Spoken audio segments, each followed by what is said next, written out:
Is renewal or conversion in marriage even possible decades into a marriage?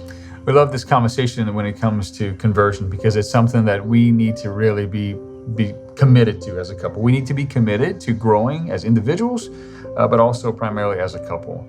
I've heard this quote come from Mother Teresa, and I use it oftentimes. She says that kindness itself has converted more people than zeal, science, or eloquence. And I think when it comes to how does conversion really even look like, I think we can really get to one of those key places in Scripture where kindness is mentioned. It comes from St. Paul's first letter to the Corinthians, chapter 11, when he says, love is patient, love is kind, all those beautiful things. Love looks like something, and the more we love, the more we are being converted. And we can never stop growing in our marriage. We can never stop being renewed. We can never stop being hopeful. And there's so many times where maybe a couple goes through a difficult spell. Maybe even in your marriage right now, you're going through a tough spot. But as you go through that spot, loss of a job, loss of a child, loss of a parent, there's so many tough spots in marriage. But usually that is the darkness before the dawn.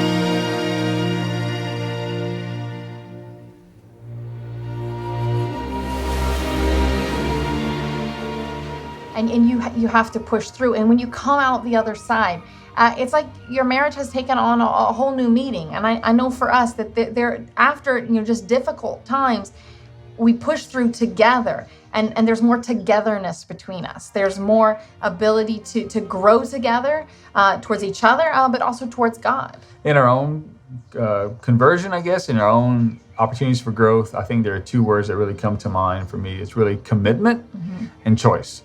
Is that we are committed to each other during these times, but we also need to choose very specifically and deliberately the good thing that's before us. As I think it's really possible for us to have so many different options about what we can do with our free time, what we can do with maybe our money, what we can do, just when it comes to recreation and friendships. But I think we really always have to make sure that we're choosing the good.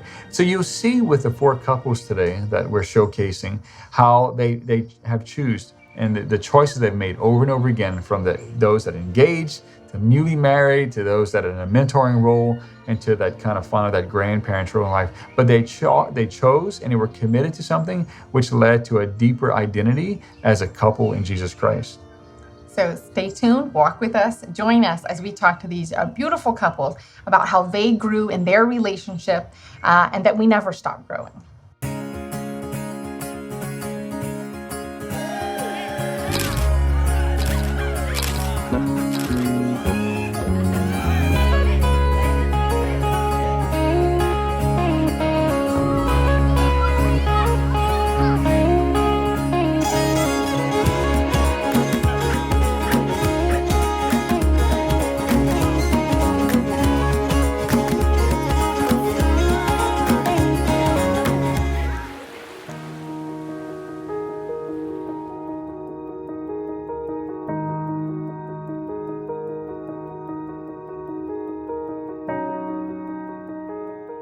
We are all called to change if we really want to be disciples of Jesus.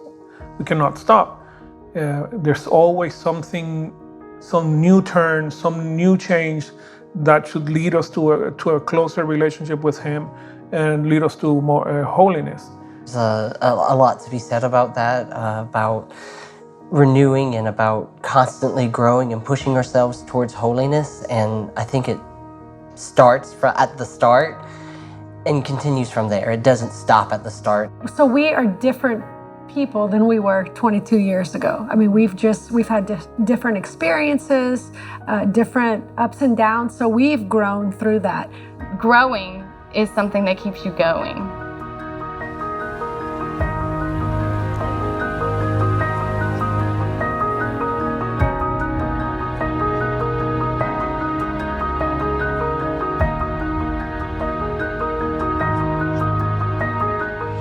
There's an image that Mary Rose and I really enjoy reflecting upon when it comes to marriage, and it has to do with the vine and the branches. We like gardening and working outside and grapes, and I think it's always fascinating how the grapevines really they continue to grow, and it doesn't have a pattern. It sort of just grows and is nurtured, and sometimes it's trimmed, and sometimes it's crafted a little bit or redirected, and it's very fitting to this topic that we're discussing right now with conversion, how in marriage there really has to be a point of sort of conversion. A little bit of a side note, I think Mother Teresa, she had a quote that she says, kindness has really converted more people than zeal, science, or eloquence. And I can't imagine what is more profound in a gift or motivated within marriage than kindness. But how has conversion, have you experienced that in your own life? And as you reflect back now in 22 years of marriage and conversion? Well, so we are different people than we were 22 years ago. I mean, we've had different experiences, different ups and downs. So we've grown through that. We've grown over the years. And although we're the same we're the same individuals, but we have learned from different experiences. So a few weeks ago, we were having some sort of conversation, and he said, I did not know that about you.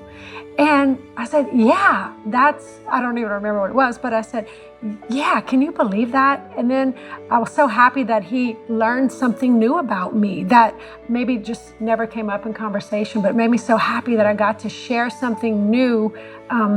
And he was able to understand that. And then we kind of giggled, 22 years later, and there's something you don't know about me. And it's sort of exciting. It's like a little package, a gift that he was able to unwrap and learn something about me. Mm-hmm. We are all changing constantly, as long as we live. We are all called to change if we really want to be disciples of Jesus. We cannot stop. There's always something, some new turn, some new change that should lead us to a closer relationship with Him and lead us to more holiness. Even in our differences, that field of conversion becomes even more real. I reveal things about herself that she wouldn't have otherwise known about herself. Same here. One day I was playing tennis, and my kid decided to record me playing. All my life, I thought that I had a horrible forehand. And I saw that video, and I realized, whoa, it's not that bad. Just by looking at it from the point of view of the camera. Looking at my life through my lens, I knew exactly what my frailties were and my strong parts were. And I was wrong. It took a camera to reveal what my tennis game was. And the same thing in marriage. There are things that I need to grow that I don't see that she sees, and vice versa. And there are strong things, elements of her that she doesn't recognize she has, that I reveal to her.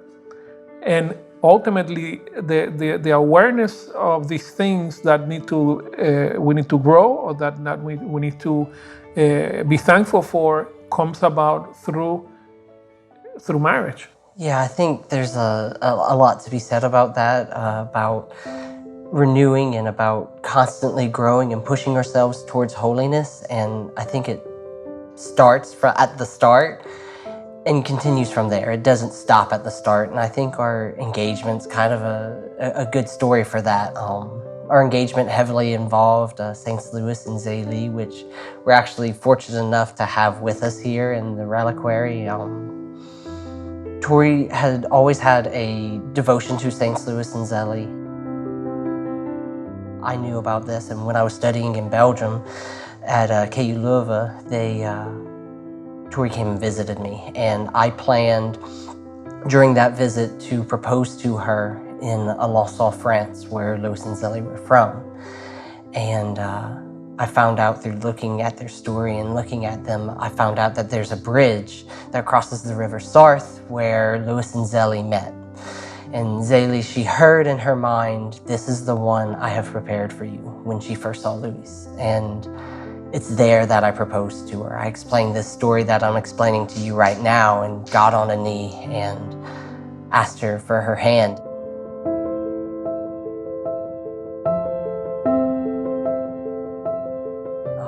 It was just a beautiful experience. It was a beautiful highlight. We got to spend the day there in a La Salle. We got to see where they were married, where they lived, and We prayed by their bedside. by their bedside. They let us in there. That was just such a high point. I was even able to get her ring blessed by Pope Francis a month or two prior, and that is an amazing story, and that's a high point. It's definitely a spiritual high point. And some people think, where do you go from there? But That's what I was going to ask. Where do you go from there? you go further up, further in. You constantly go more towards God. He's inexhaustible, and we don't stop. We have to continue to go. We can't become stagnant. We have to grow more towards God. Even something so close, there's still room for growth. Tori, what propels you and really Matt in your marriage and in your relationship to continue to grow? What is that? What is the encouragement that you might give, or the wisdom you might offer? Because I don't know where anyone can go from an engagement story like that. But so what encouragement or insights would you offer? Yeah, so I just think it's just impossible to succeed if you don't have a goal in life to kind of work towards. So yeah, that might have seemed like a high point, but there's always something greater that you can look towards. If not, you just become like this little still statue that can never be anything different. So growing is something that keeps you going.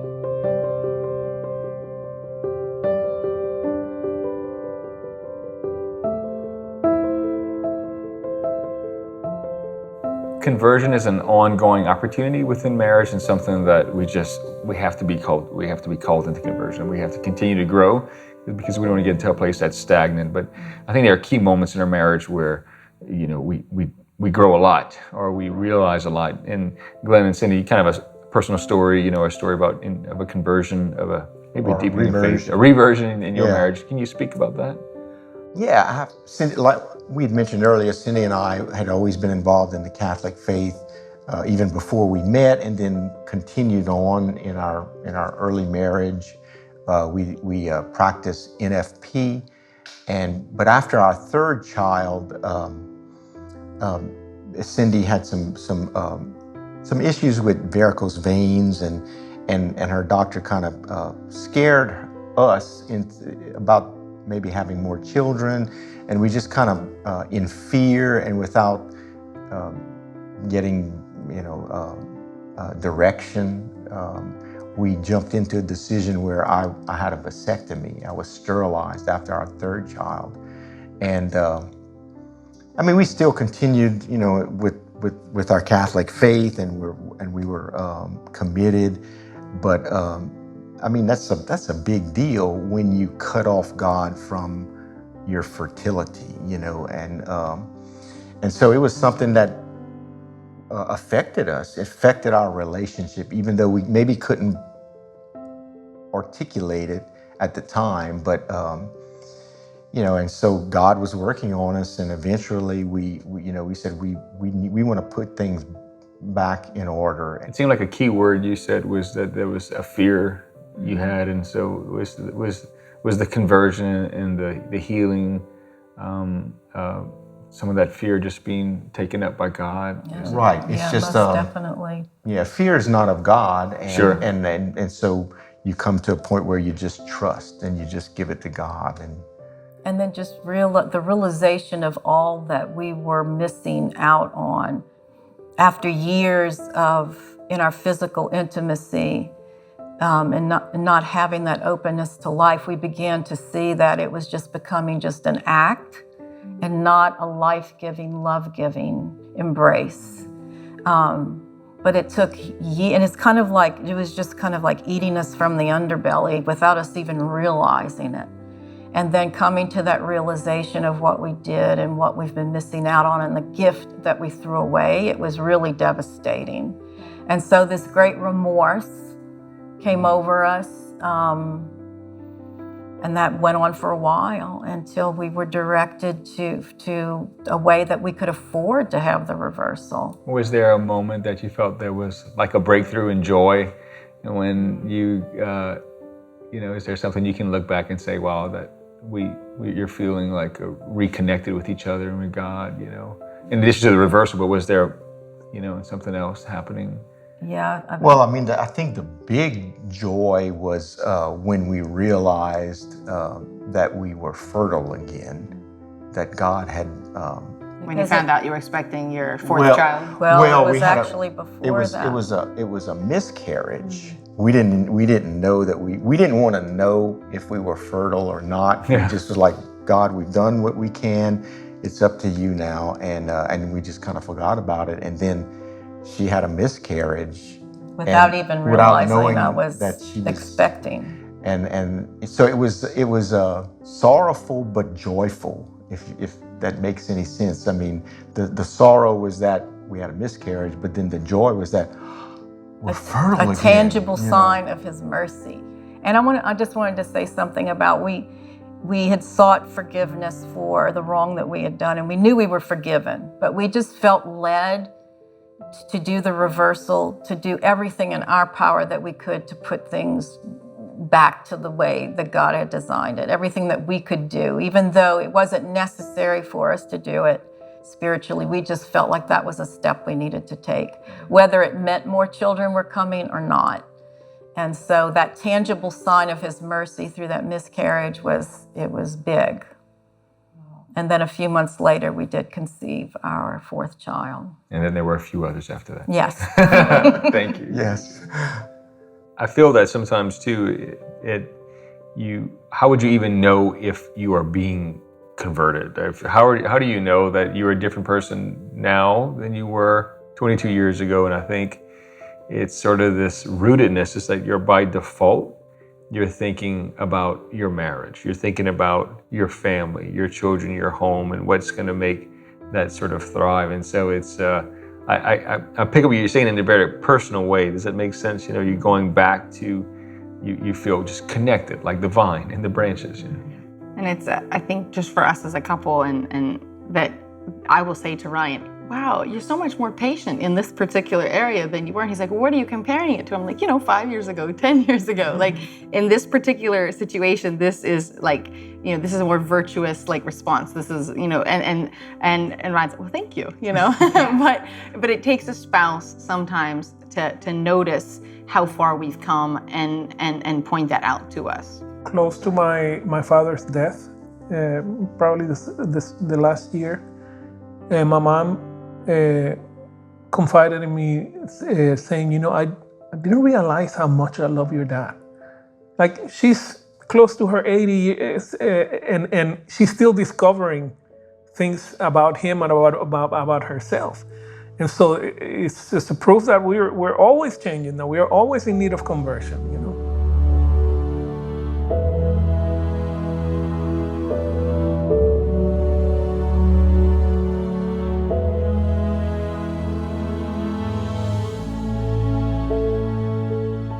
It's very common for priests to leave their parish for a week or so and tell their parishioners, I'll be out next week because we're on retreat. And so why do priests have to go to retreat every year? Well, we need to be renewed. We need to be recommitted. And we're supposed to grow as priests. I'm supposed to get closer to God. But this is true of all of us, and especially with the states of life, because we can get busy with our work and forget that it's a living experience of growing in holiness. Husbands and wives can get busy with the project of raising children and then start to neglect one another. And so it's very important to continue to focus on renewal in marriage. And this is because it's an organic relationship. When I became a priest, grace was laid up in my soul, special graces to be able to do what a priest does and to be able to have the strength and the wherewithal to do what God has asked me to do as a priest. The same thing is true of marriage. Special graces come And these graces are laid up in the soul of the husband and wife, and they need to be cultivated. They need to be articulated. They need to be expressed. They need to be prayed for. And so we do, I know in our community, we put on married couples retreats. And so people say, why do I have to go on a retreat? We have a good marriage. Yes, but you'll have a better marriage as you speak about the graces of your sacrament, as you discuss how things went with this particular crisis this year, and do a little examination of how God was present. So what happens is we get graces in the moments to do things in marriage and in priesthood, in our daily lives. But if we don't reflect enough, that grace runs off and it doesn't have the intended effect. But if we take it in and we revisit these powerful moments, these trials, consolations, struggles, joys, and tragedies even, then what happens is God touches that and the grace of that moment starts to deepen in our relationship. This is ongoing conversion. The first words out of Jesus' mouth in Mark's gospel, change, repent. This is that metanoite, means change your mind and go deeper in the understanding of marriage. The cure of Ars, the holy cure Jean Vianney, said, if a priest understood what it really was like to be a priest, his dignity, he would die, not of fright, but of love. The same can be said true of marriage. If a married couple, husband and wife, really knew the dignity, the beauty of what it means to be married, man with woman and God, they would die not of fright, but of love. We're not encouraging any marital deaths of contemplating, but we can certainly go a lot deeper in our own change and renewal. My father, my mom died about 15 years ago, and my dad says, Mike, I love your mama more today than I loved her yesterday and each day. They grew daily because there was an ongoing conversion. And so the intention is you vow to love that woman, find new ways each day to love her more, and the same with the woman for the man. Let us go deeper in our marriage to come to know what Christ has in store for us in eternity. In our work with couples and the mentors that they choose, we have seen over and over again that there's a hope that God wants us to have, that He wants us to know that the past is something that is somehow a part of who we are and what we've done or what's happened to us. But there's a future that God is really a part of, and He's writing it, and the more we're united in honesty, something beautiful can come. Our past, especially in our marriage, doesn't really define what the future can hold. And we cannot tell you the number of couples that we've met, that we've worked with, where the way that they've overcome the challenges in their marriage in the past has really become the treasure and the foundation that they lean on for the future. There is nothing more inspiring in a marriage than a couple that has overcome incredible obstacles, whether it's the loss of a child, falling away from the faith and coming back, a re-embracing of church teaching, or overcoming infidelity in marriage, all of these really difficult things. When a couple goes to God for the grace to overcome this, draws on the grace of the sacrament of marriage, there is really an inexhaustible pool of graces that you can draw from, that God offers to you through the sacrament of marriage. A priest friend of mine would say often that I don't know what the future holds, but I know who holds the future. And God holds the future of our lives. And if we stay close to Him, if we stay close to Him through the sacrament of matrimony and through our families, we will know how we can be tweaked and pruned and become that fruit that the Lord asks us to become.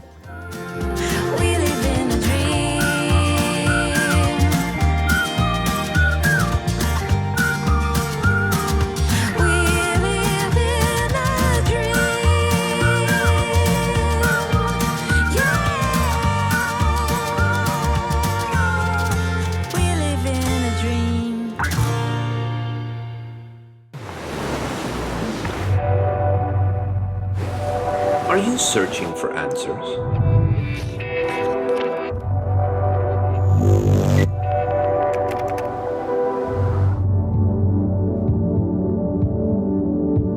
Discover your true identity. Stay tuned to Shalom World.